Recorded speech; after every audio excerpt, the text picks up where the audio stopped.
This month on The Spark, our theme is focused on empowerment. We'll learn more about a nonprofit empowering families and helping them cope with and fight back against serious childhood illnesses. A foundation helping to equip youth to deal with life's challenges, make good decisions, and empower them for a bright future. And a new aviation program where college students can learn to take flight. We'll also share a special moment from our Spark Awards 2021. From our very beginnings in 1954, Lipscomb & Pitts Insurance has been built on the values of customer service, leading with integrity, and supporting our community. We believe in promoting the positives, encouraging engagement, and leading by example to power the good. Lipscomb & Pitts Insurance is honored to be a presenting sponsor of The Spark. Additional funding for The Spark is provided by ECOP, the Memphis Zoo, MyTown Movers, MyTown Roofing, MyTown Miracles, and by Meriton. Ever been excited by a new idea? Inspired by watching someone lead by example? When we talk about creating change, we start by sharing the stories of everyday heroes who are making a difference in their own way so we can learn and do the same. I'm Jeremy Park, and this is The Spark. They're a nonprofit empowering families to fight back against serious childhood illnesses. We're here with the executive director of the Chris Hope Foundation, the man himself, Chris Hope. And let's start, Chris, with a little background and what led you to start the foundation. I found out that there was a need by listening to the families at St. Jude. I had a friend who had a son at St. Jude. And when I would visit, I would hear all the different stories from the families that didn't deal with their child battling cancer. And realized then that there was a need, and especially hearing from a mother herself about to lose her home, and literally just a phone call away from losing it. And it was at that point that I realized, let's try to help her save her home, and got with some friends, and we pitched in some money to help save her home. And the reaction that I got after that, it was really heartfelt. And at that point, it's like, we need to do this for more families. So, we went from helping her keep her home to even getting families married to gas cars. And now we have created multiple programs to be there for the families and try to be there for them when they need us. Talk about the number of families you've had a chance to impact at this point. Oh, wow. I think we are like well over 3,000 so far. This is our 7th year. And that comes in various forms. It can be anywhere from a $10 Amazon gift card, a fuel card, all the way up to a $1,500 or $2,000 mortgage payment. So it comes in a variety of ways. It's also been able to provide meals for the groups at the housing facilities. I'm not gonna lie, it's been great. It's been wonderful to be able to give back and be there for them in a time where they're really taking on their biggest challenge, with their child fighting cancer or any other kind of life-threatening illness. You mentioned gift cards. You have a number of programs, though, including a home. And so talk about some of the different programs. Yeah, the CHF Family House, that's my pride and joy. That's one of the things that, didn't really foresee how, sometimes you dream, you're like, yeah, we're gonna have a house, we're gonna put families in it. And for that to become a reality is huge. And yes, I did put on the gloves and the hard hat and knock down some walls and got dirty along with the other construction workers. But yes, we got the home because families during the COVID, the rules were very tight. It was limited number of family members who could be together at the Target house and around the McDonough house. And so we renovated a home in Midtown, and families got to come there because, it's unfortunate that the families who initially started staying there, their child was very critical and they didn't want to be separated. Mom didn't want to be here and dad somewhere else. So families were able to come together, stay doing the treatment and be as one versus being separated. And it's been huge. The response we've gotten from those who've been there has been remarkable. And to the point where we're looking forward to having a CHF Family House number 2. There you go. Nice. Yes. Carry that forward into Happy Hearts and scholarships and all the other opportunities. Oh gosh, Happy Hearts. It's funny. It's supposed to be Happy Hearts for them, but I think it ended up being Happy Hearts for me. So social workers are always talking about different things to help brighten the child's day. So we have the Kid of the Month, who is chosen by a child life specialist at La Bonheur, who takes them down to the gift shop and let them buy anything they want for $50, just to brighten their day. If they have some accomplishments they've made in the past week or month, whatever. So we reward them. That's almost a little tongue twister. We reward them for that. Birthdays, there are patients who are there for a long time and they miss birthdays, or it may be known that it may be their last birthday. And they reach out to us and we do something special. We pick out their favorite character, have a special cake made. Pretty much anything that the family wants done, we do it. The scholarship program is something that literally came from pretty much everything that we do, we got from listening to the families. And something that a lot of people didn't know, like I didn't, there are teens who lose their scholarships because they're going through treatment. And of course, that didn't sit too well for me. So I was like, hey, for those who need help with scholarships, let's be there to provide it. Education is very big. You get a lot of support, financial backing when it comes to education. And so, now we offer scholarships for those who apply, not who are approved, but those who apply, because we're going to make sure that everybody gets funding for scholarships. This is a passion project for you. You are a volunteer. So talk about what you do as your full-time day job. At 1:30 in the morning, I hop in a big brown UPS truck and I go over the Mississippi River to Texarkana, Arkansas. So yes, I am a UPS road driver. I go and meet Dallas, Texas. So pretty much if anybody ordered anything that's coming from Texas, there's a chance that I might be bringing it back to you. So yeah, I start at 1:30 in the morning. I go to Texarkana, I meet Dallas. We swap loads. I bring Memphis loads back. And I'm usually off around 10:30, somewhere in the neighborhood. And, do the Superman, hop in the phone booth, off with the Browns, on with the red and black for CHF, and go about my day, depending on what I have scheduled. So yes, it's a pretty full day. But I think it's a powerful story of how one person can truly make a difference. And to your point, kind of burn the candle on all ends, but do it for all the right reasons. And there's no excuse in terms of your title, your lot in life, whatever it is, right. You can pour in and make a difference. And so I just absolutely love it. Talk about how we can help your efforts.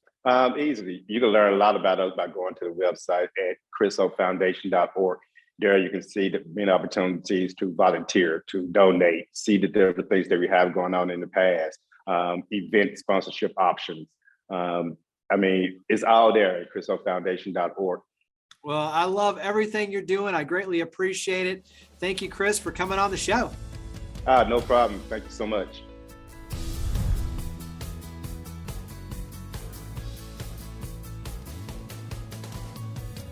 They're empowering youth in a lot of different ways for a very bright future. We're here at the founder and the executive director of the So What Foundation, Summer Owens. And this starts with your personal story. So give us a little bit of your background and your personal story leading into what led you to start the foundation. Thank you so much, Jeremy. It's so good to talk to you again. My personal story is the whole reason why I started the So What Foundation. And actually, I wrote a book about my life. In 2010, I published a book in 2010 about my life. And at the time, my mission was just to help a few teen moms to see that they could be successful. They could graduate from high school and they could go to college, because statistically most wouldn't. And I wanted to show them that they could, but it turned into something else. So after I published the book, a lot of people started reading it that weren't even teen moms, and told me that I really had a story that would inspire people to be successful no matter what their challenges were. And that's where So What came from. So what? Learn how to say so what to whatever your challenges are. And so now what? To figure out how you can be successful in spite of those challenges. And that actually started my speaking career. I started speaking to organizations and schools and colleges all over the country. But while I was doing that, I got the idea to start the nonprofit foundation to really help youth in Memphis, to really focus on Memphis and to be able to rally the community to support the organization so that I could give more using my story and all the lessons that I learned from my life to help youth in Memphis. And so that's where the So What Foundation came from. Let's start. You have a number of programs, but let's start with the Step Out program. So go ahead and describe that program. Yeah, so we came up with the Step Out program, which stands for self-esteem, teamwork, exposure, personal development, then overcome, understand, and triumph. And with that program, we work with youth throughout the year, starting with a summer camp, a 2-week summer camp, where they use the So What Literacy, Life Skills, and Carriage Education curriculum, which is the basis for almost everything that I do. With that curriculum, it's focused on, they read my story, and they go through the curriculum where they learn how to become better readers, stronger readers, develop critical thinking skills, and also get exposed to some of the cool opportunities that I had in Memphis. So I went to the University of Memphis. My first job was with the Memphis Grizzlies. My second job was at Service Master. And my last job in corporate was with FedEx before becoming an entrepreneur. And so I weave in visits to all of those places, which are core to Memphis, right? But we expose our students to those opportunities with those amazing organizations here in the city during our summer camp. Throughout the year, we have ongoing mentorship and we have workshops, quarterly workshops. At the end of the year, then the following summer, we take our students on an exposure trip to Washington, D.C. And the reason why they get to go to Washington, D.C. is because when they're reading my book, they see that was the first place I flew to. It was also the first place my son flew to. And so I was able to write about the experiences that I had as a 15-year-old, as a pregnant 15-year-old in Washington, D.C., and all the things that I was able to see, the sites that I was able to see. And so we take our kids, our students, to Washington, D.C. to see the things that they've read about in my book and that they've hopefully read about in history books too, as well as all the new and amazing things that are in Washington, D.C. But the really cool thing about it is for all the students that we've done this for so far, it's their first flights. They've never been on a flight before. So we buy them luggage, we buy them clothes, and we get them fully prepared to take this trip. And then we take them on college tours. We go grocery shopping. We ride the subway. We just try to expose them to all kinds of different things. And we call it the exposure trip because we want them to see that they can go places outside of their comfort zone, outside of their city. They can do things that are not familiar to them, and they can figure out how to do a lot of different things. And that's been really, really exciting for us to be able to do that. So that's our Step Out program. Well, and I think when you talk about empowerment, that's exactly what you're doing. You're empowering them, literacy, life skills, confidence, character, exposing them to new opportunities outside of the area, travel, like all of these things. What's been the feedback, some of the feedback from the youth? It's so exciting because and we recognize that it's unfamiliar for a lot. So we have tears. We had tears on the flights. It was some people were scared, and I was like, we deal with that. I'm like, because sometimes doing new things is scary when you're not certain of what you're experiencing, what you're going through, and how to handle and process all those feelings. So even in our workshops, sometimes we have some fear there, right? But a lot of what we do is learning how to deal with those fears and learning how to deal with challenges and change. So sometimes we have to deal with that, but on the other side of it, it's joy and it's happiness, and it's so beautiful to see the progress that our young people are making, and how when they come to us, a lot of them were around 15 years old when they started with us, but how they are more confident, and not only in their ability to do their schoolwork and just the way that they carry themselves, but also in their ability to go places and do new things. And I'm a parent, and so I know a very important part of what we do is making the parents happy. And so it's a beautiful thing too when we can not only see that our students are happy and successful and feeling better about themselves and learning how to deal with their challenges better, but also the appreciation that we get from the parents, because parents need help. Our parents need help, and so it's a really feels amazing when we're able to provide that type of support to the parents of these students, and also to the educators, because they're also students and they're all in school. And so the work that we do is also to help them to be better students and just overall better people. there are many opportunities between workshops, your book, all these other ways that we can kind of help spread awareness and also to, your impact. So talk about other ways that we can connect in, website, social media. How can we follow your efforts and get involved? The SoWhatFoundation.org is the foundation's website, the SoWhatFoundation.org. And my website is summerowens.com.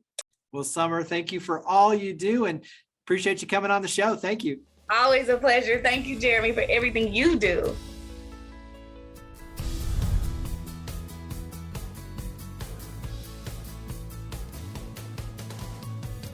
The Spark Awards annually recognize and celebrate individuals and organizations that have made outstanding contributions to the community. The 2021 recipient of the nonprofit with a budget between $1 to $5 million is Memphis Child Advocacy Center. The Memphis Child Advocacy Center is a private-public partnership with a multi-agency team that responds to reports of child sexual abuse and other severe abuse. Together, our child protection investigation team works towards safety, healing, and justice for victimized kids. We will actually mark our 30th anniversary of service in this community next year.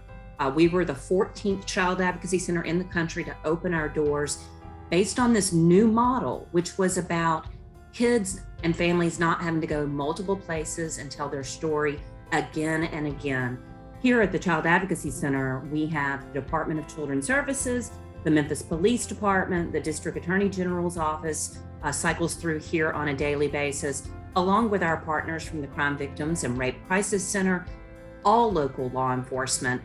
All of these agencies are a part of the team in investigating the cases from their jurisdictions. And we never quit serving, even for those first 2 weeks when it was so scary. There were so many unknowns, but we were still here for families dealing with trauma of abuse.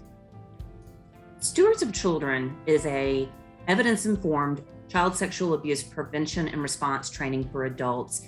It uses really effective real-life stories of adults talking about what happened to them as kids. We've been working toward a tipping point goal of training at least 5% of the Shelby County adult population. The idea behind that is when we reach that many people, which is about 35,000, we will begin to see a real change in community norms around the protection of kids and the prevention of child sexual abuse. We are at approximately 80% of goal, and we will make it there in the next couple of years, I hope. We, of course, like most other nonprofits, had to move our in-person fundraising events to virtual. The first of those for us was our Chef Celebrity Gala, which is our biggest fundraiser of the year, typically raises over $200,000. We actually had over 70% of our sponsors continue their sponsorship for their gala table for a party that was online and not in person, not the big fun party with dancing and great food that they normally get to attend. And again, we are virtual this year. And again, we have over 70% of our sponsors continuing that sponsorship. So, of course, part of what that tells me is that, yeah, people love a fun party, but they also really believe in the work that we do here. I think about the dedication of the staff who had to be here to do those forensic interviews, to provide that advocacy support, again, during some very scary days of unknowns. And I think that this award is all about them and their sacrifices and their dedication to the kids. So I want to thank our staff for all that they've done through the last year and a half.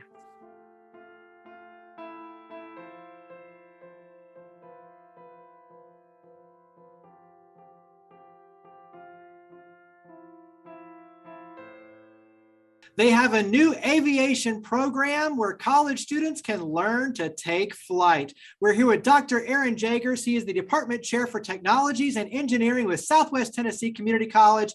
And let's start out, give us a little background, a little context overall when you talk about Southwest Tennessee Community College. First of all, good evening, and thank you for having me on this show. About Southwest, we have two main campuses, one in our Union campuses, which is downtown. We have our Macon Cove campus, which is off Sycamore View. And we also have 3 centers. We have the Whitehaven Center, the Maxine Smith Center, which is in East Memphis, and we have our Gill campus, which is located in Fraser. We are an open access, open enrollment institution, which means that all you need is a high school diploma or a GED in order to get into our programs. We offer high quality programs, a very affordable education. We have general transfer programs that lead to bachelor degrees. We have career educational programs that leads to jobs. Our associate degree programs, which are 2-year programs.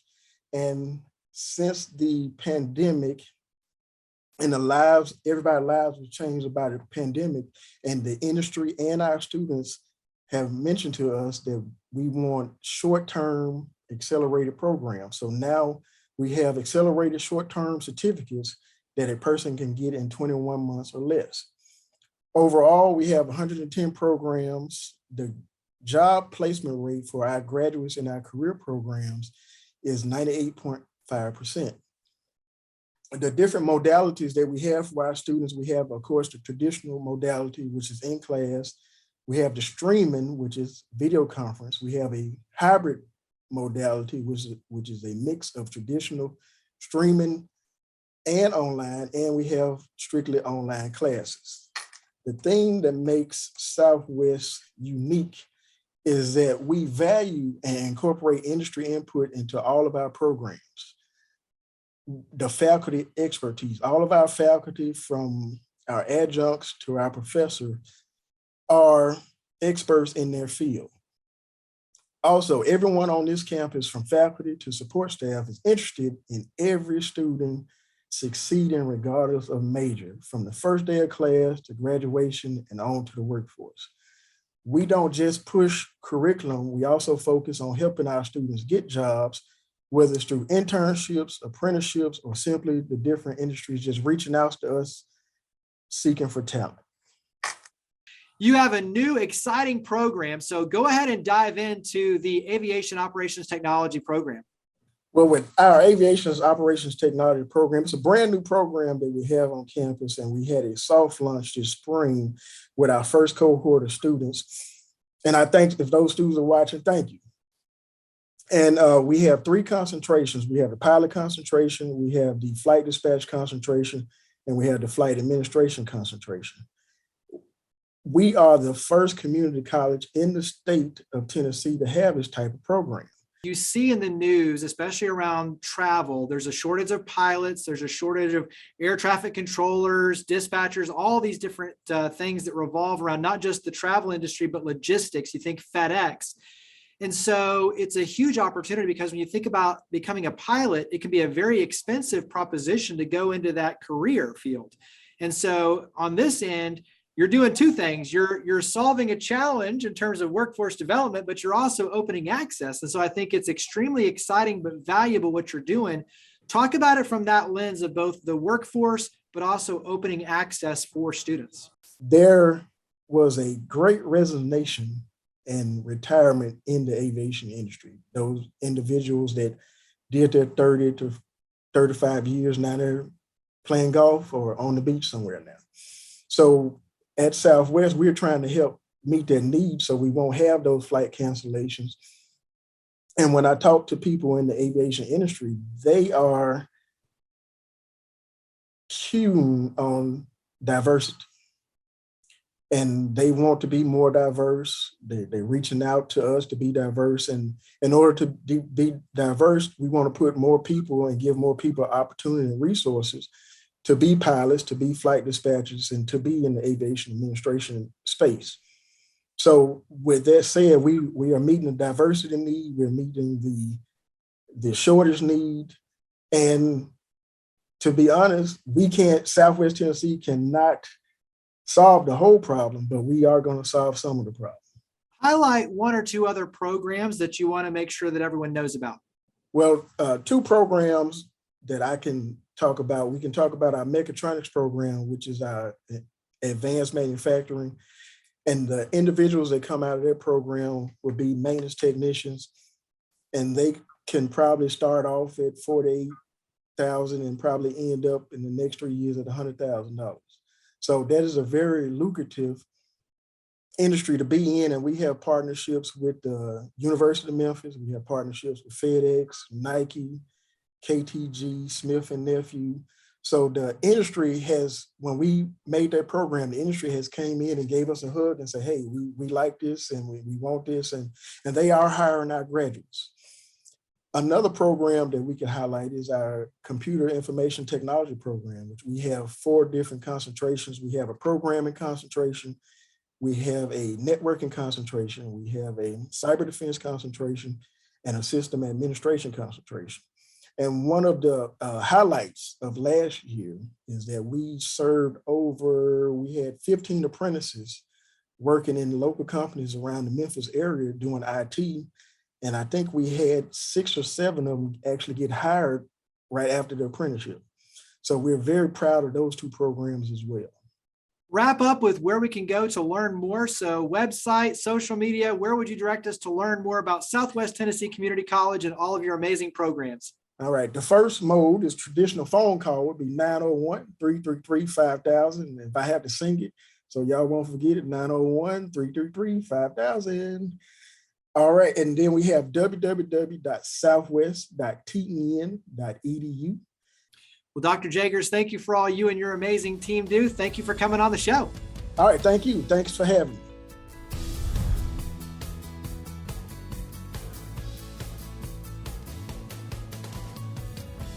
Empowerment is defined as the process of becoming stronger and more confident, especially in controlling one's life and claiming one's rights. So when we talk about being focused on empowerment, we're spotlighting the nonprofits, schools, and organizations here in our community that are helping families, youth, and adults take control of their lives and their futures. We're fortunate to have organizations like the Chris Hope Foundation to erase the financial and emotional burdens families face when their child is in treatment and fighting back against serious childhood illnesses. To have the So What Foundation helping youth learn to say so what to their challenges and so now what to improve their situations. And then schools like Southwest Tennessee Community College and their new Aviation Operations Technology program are focused on empowerment through continued innovation, and they're opening access to new career possibilities and opportunities for students. When we're focused on empowerment, we're focused on strengthening our community's future. So thank you for watching The Spark. To learn more about each of the guests, to watch past episodes, and to share your stories of others leading by example, visit WKNO.org and click on the link for The Spark. We look forward to seeing you next month, and we hope that you'll continue joining with us to create a spark for the Mid-South. From our very beginnings in 1954, Lipscomb & Pitts Insurance has been built on the values of customer service, leading with integrity, and supporting our community. We believe in promoting the positives, encouraging engagement, and leading by example to power the good. Lipscomb & Pitts Insurance is honored to be a presenting sponsor of The Spark.